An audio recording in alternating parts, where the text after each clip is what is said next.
Movie Review: La Dolce Vita. Little did anyone know, when Federico Fellini's film, La Dolce Vita, was released in 1960, it would soon become a worldwide sensation. Today, it is known to be one of the greatest films in the history of world cinema, and it still remains very popular in the realm of Italian cinema.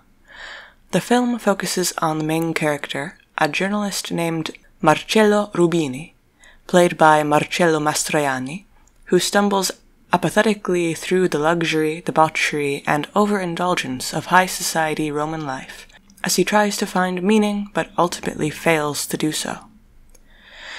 Upon its release, many movie critics could simply not agree if the film was a hit or a pretentious piece that simply reached too far in getting its point across.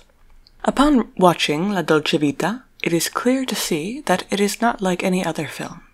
There are odd scenes that may be described as expressionistic, while others scrape along the heels of neorealism, and still others are nearly purely symbolic. Whatever the case, the film's popularity can be easily seen through the underlying phrase La Dolce Vita, which originated from the movie and simply means the sweet life.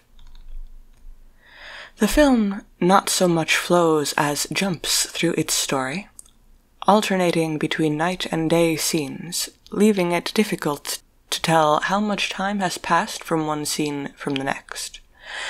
In the opening sequence, while flying a helicopter, Marcello Rubini follows another helicopter, transporting a statue of Jesus.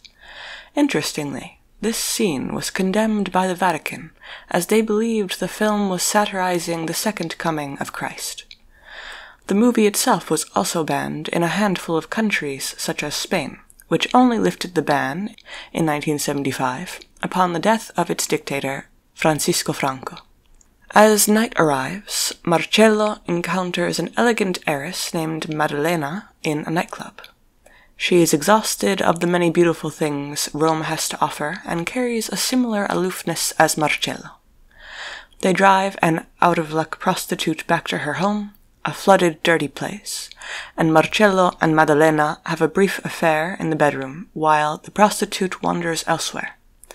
Upon returning to his home, Marcello discovers his fiancée, Emma, left barely conscious from a drug overdose. Despite declaring his love for her as she is rushed to the emergency room, he still attempts to phone Maddalena. As the day appears, so does Sylvia, a startlingly beautiful actress from America, played by Swedish actress Anita Ekberg. Sylvia's carefree, sensual, and energetic aura easily captures the attention of everyone around her, especially the gaggle of journalists that immediately surround her as soon as she arrives in Italy. The only one that seems not to be enthralled is her bored fiancé, Robert.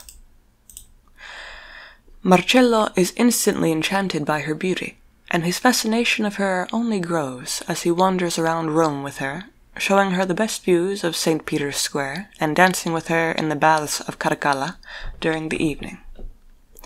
Perhaps the most famous moment between Sylvia and Marcello is their wading through the Trevi fountain. As Marcello and Sylvia stand face to face on the water, Sylvia almost appears like a dreamlike figure, unattainable, too perfect to be true, and as such, Marcello's infatuation with her dies quickly and unsatisfied, never even able to kiss her. Sylvia's fiancé discovers them in the fountain and slaps Sylvia and attacks Marcello in a fit of jealousy, but the battering leaves Marcello unfazed.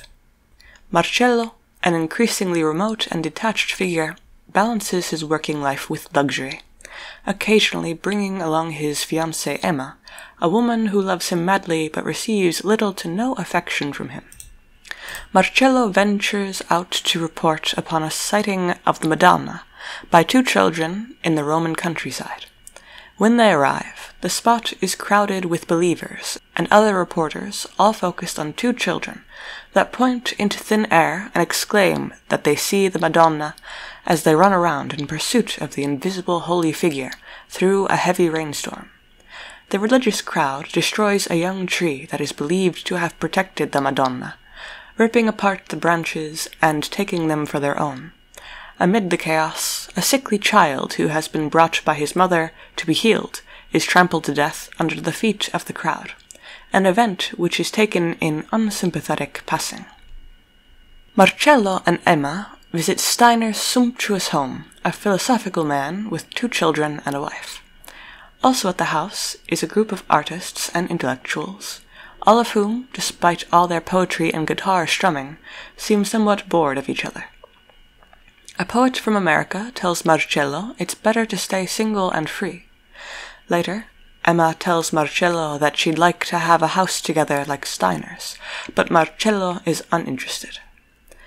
Perhaps one of the most interesting characters in the film is a teenage girl named Paula, who works at a restaurant on the coast.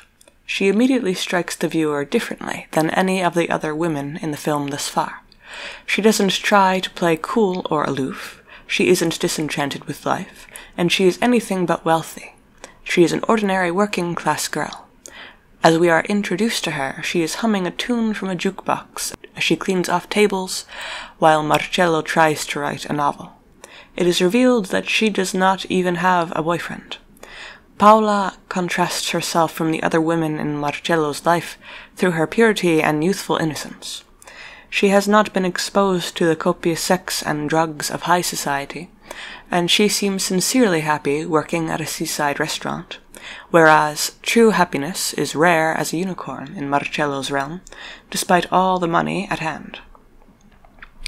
Marcello briefly meets up with his father, a man he barely knows, as he was always away during Marcello's childhood. Marcello offers to have his father stay with him for a while so they might finally get to know each other, but his father wants to return home and promptly does so. Another night, Marcello visits a castle with a group of friends, joining with intoxicated partygoers already at the castle. Marcello rediscovers Maddalena, and they communicate through an echo chamber while in different rooms. Maddalena asks Marcello to marry her, and while Marcello does not respond to her proposal, he does profess his love to her. Interestingly, another man begins to kiss Maddalena, who appears immediately to lose interest in Marcello. Marcello and Emma inevitably have an argument about their love as they are driving down an empty road. Marcello tosses Emma out of the car and drives away, leaving her wandering down the street for a few hours before he returns and picks her up. Later, they are seen lying together in bed. It is one of the few shots we see of the couple with any kind of emotional closeness, and it is interrupted with a phone call for Marcello, who is told that Steiner killed his 2 children and himself. Marcello, amid a throng of paparazzi, meets with Steiner's wife outside her home, who is unaware of what happened to her family until Marcello tells her. She gets into a car and is driven away before the paparazzi can get any shots of her breakdown. The next time we see Marcello, he seems older with grey streaks in his hair.